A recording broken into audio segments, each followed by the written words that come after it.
estão abertas e você escolhe o evangelho. Tem que sacrificar aquilo ali, né, meu irmão? Eu abri mão de tudo. O senhor entende que a prosperidade é resultado de uma fé? Claro. Por quê? Primeiro que crente é uma coisa muito louca, que crê num Deus que não vê. Né? E você diz assim, traga a oferta. Cara, oferta é um nível de fé. Lucas 21, do 1 ao 4. A oferta da viúva próspera.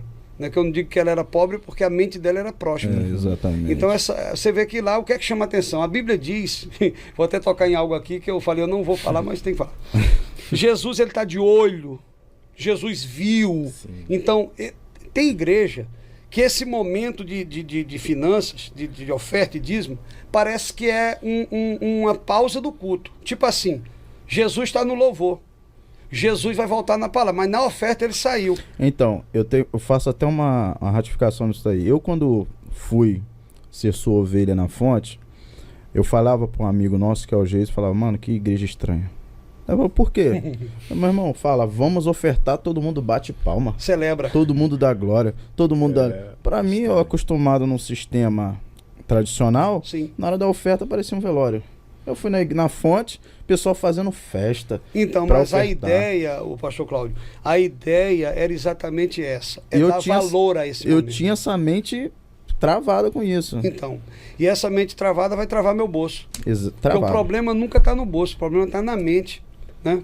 Então, quando eu passei a comemorar, e tem um detalhe, se hoje for alguém fazer um ofertório lá na igreja, cara, e não houver essa celebração, tanto é que quando o membro da fonte visita outra igreja, ele chega para mim e diz, rapaz, senti falta do momento do ofertório. Mas por que é uma celebração? Cara, porque a Bíblia diz que Deus nos dá força para adquirir riqueza. Não é pela minha intelectualidade, né?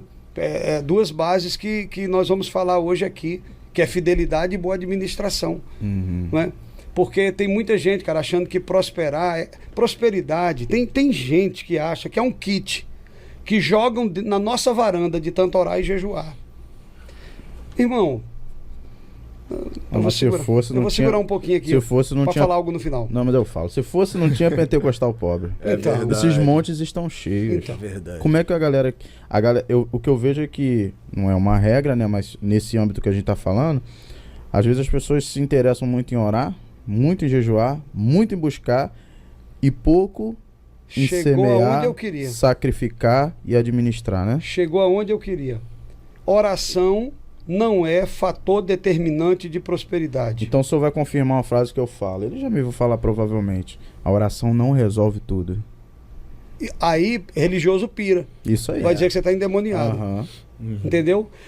Aquela frase, hora que melhora. Tem momentos, irmão, que é honra que melhora. É verdade. Isso aí. Posicionamento. Por que eu não entendo isso, cara.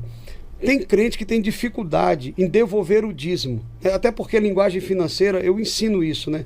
Dízimo se devolve, oferta se dá, voto se paga. Exato.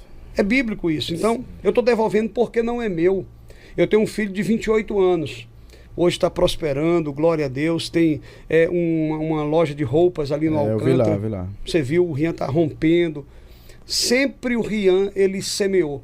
Porque ele via, por exemplo, eu digo que existem 3 formas de ensinar. A primeira é exemplo, a segunda é exemplo e a terceira é exemplo.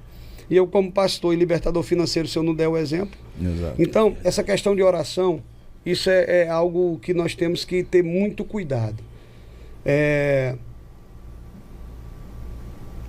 Eu tenho que calcular a palavra aqui para não chocar. Então, eu queria que o senhor não calculasse. Eu queria chocar a galera.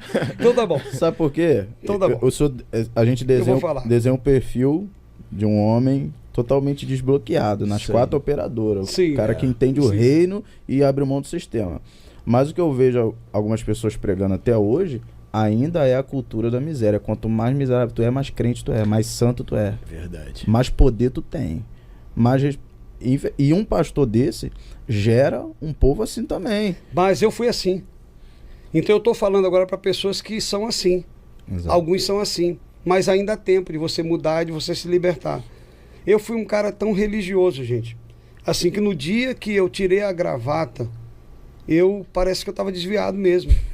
Porque as pessoas começam a impor algumas regras, algumas situações. A questão financeira, né? Que é o nosso foco aqui.